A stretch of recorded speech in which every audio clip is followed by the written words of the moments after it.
It's a very busy Tuesday in the case. We got 11 games for you and a few surprises. Let's get right to it. My name is Andrea Sachenko and you're watching Daily KHL Update. We travel to Vladivostok first, where Admiral play host to Jokerit. The Jesters are among top teams of the West, and they remind the sailors about that 3.5 minutes in. Because Jensen scores his 14th goal of the year in his 100th career KHL game. Admiral bring it back to even late in the second period. Karol Kubat puts the puck in the slot and Wojtek Polak nets his 5th, 1-1 after 40. And then Admiral grabbed the momentum in the third. Konstantin Glazchev fails to convert on a breakaway chance early on, but he still scores a few minutes later as he capitalizes on a power play. Late in regulation, Captain Sergei Konkov adds some security to the lead as he scores his 10th of the season. Alexander Streltsov puts it out of reach with the empty netter less than 2 minutes later, and Admiral enjoyed their first regulation win over Jokerit in French Ice history. 4-1 is the final.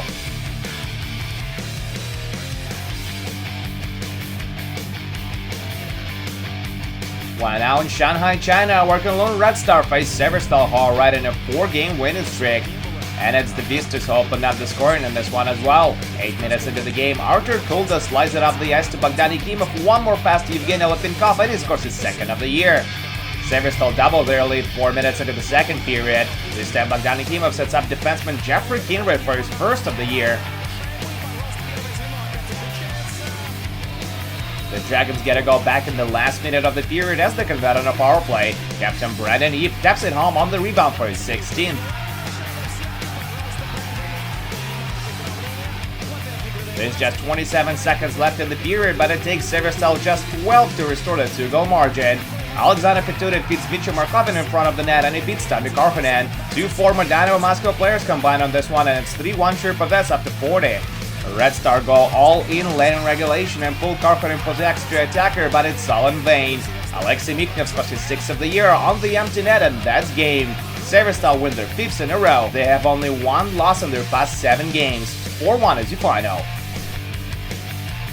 We travel to Balashikha, Moscow region now, where Avangard take on Salavat Live. Last 2 games between the two ended with a 1-0 final score, but it's a different story tonight. Salavat get on the board 8 minutes in. Zahar Zamasta whistles it home on a power play from the high slot.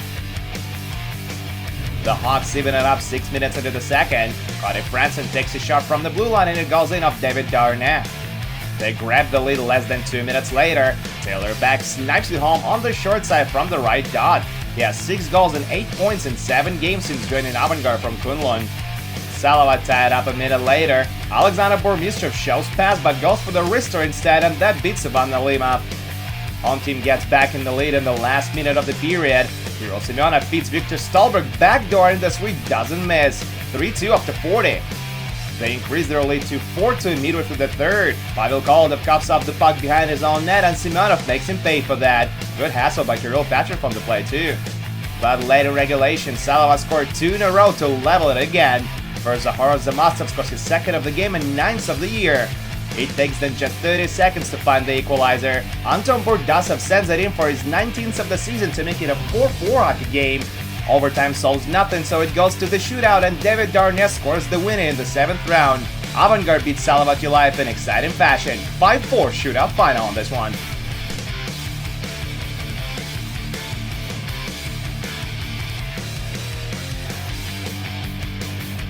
Next up is in St. Petersburg, where SKA faced Neftekhimik. The Beasters beat the Army men just once in KHL history, and it happened almost 7 years ago at this very rink. Nail Yakupa scored a goal and the shootout winner in that one. Tonight Yakupa plays for SKA, and home team opens up the score in 6 minutes in. Pavel Datsuk makes a wonderful centering pass and Sergei Plotnikov puts it in. They make it a 2-goal game 4 minutes later. Alexei Babaltsov sends it in on the short side. That ends the net for Fyodor Korotayev as he's replaced by Ilya Zhov between the pipes. The Bulls get a goal back less than 2 minutes later. Captain Andrei Nestrushil makes Vladislav Gavrikov pay for the clumsy defensive play, and it's 2-1 after 20. Neftekhimik bring it back to even early in the second. Emil Galimov drives to the net, chaos ensues, and it does go in of Galimov in the end. Gleb Semyonov draws his first career KHL assist on the play, and we're tied at 2s. The game goes to overtime, and Neftekhimik get a man advantage early on. They convert right at the end of it. Pavel Padakin finds the rebound on open ice and scores the winner. FT Kimik beat SKA for the first time since October 2012. 3-2 overtime final on this one.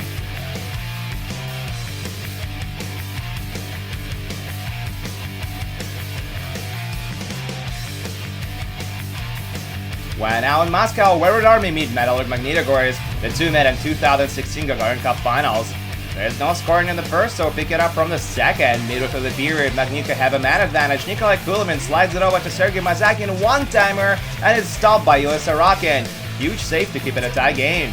The red and blue show how it's done just a few minutes later as they convert on their initial power play opportunity of the game.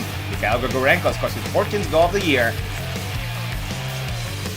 Third period now, watch out, Anton Slabyshev is run over by Yakov Rylov. What a hit!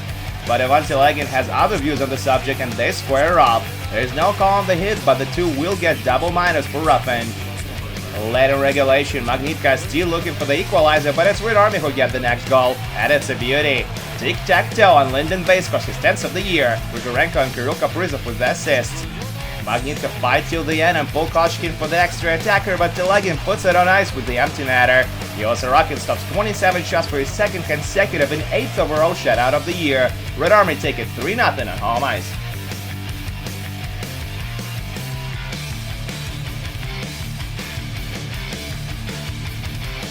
We move on to Riga, Latvia, where Dynamo faced the top team of the East. After the list are in town. Drama comes late in this one. After two scoreless periods, the visitors finally break the deadlock 8 minutes into the third. Dan Sexton gets his 21st of the year while Kirill Koltsov and Nigel Doss draw the assist. But Dynamo get it back in no time. Less than 2 minutes later, Matthew Bayoni scores his 10th of the year as he drops down low and buries the rebound. It goes to overtime and halftime Belize score the winner just under 4 minutes in. Lauris Darzinch gets the puck in prime real estate, can't keep his balance, and it goes the other way.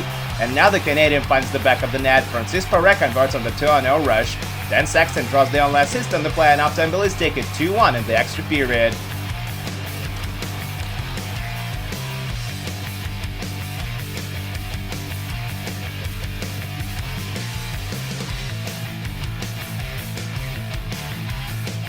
We've got plenty of other scores to tell you about. Anatoly Nikonsev scored twice and his shorthanded marker late in the second proved to be the game winner. Spartak defeated Boris 5-4 on the road.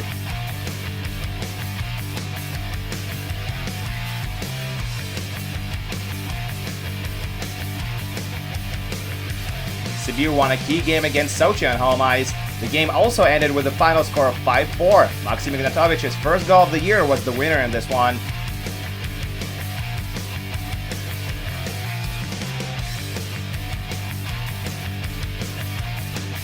Brandon Kozin and Grigory Denisenko scored for Lokomotiv as they beat Amur on the road 2-0. Ilya Konovalov posted 26 saves for his 8th shutout of the year.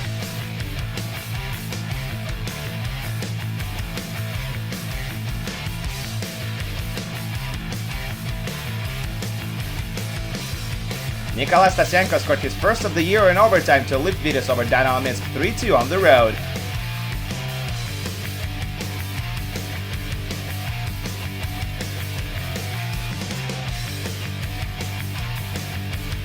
And finally, Daniil Gubarov scored his first goal since 2016, while Christian Thomas picked up 2 points in Tractor's 2-0 win over Slovan in Bratislava.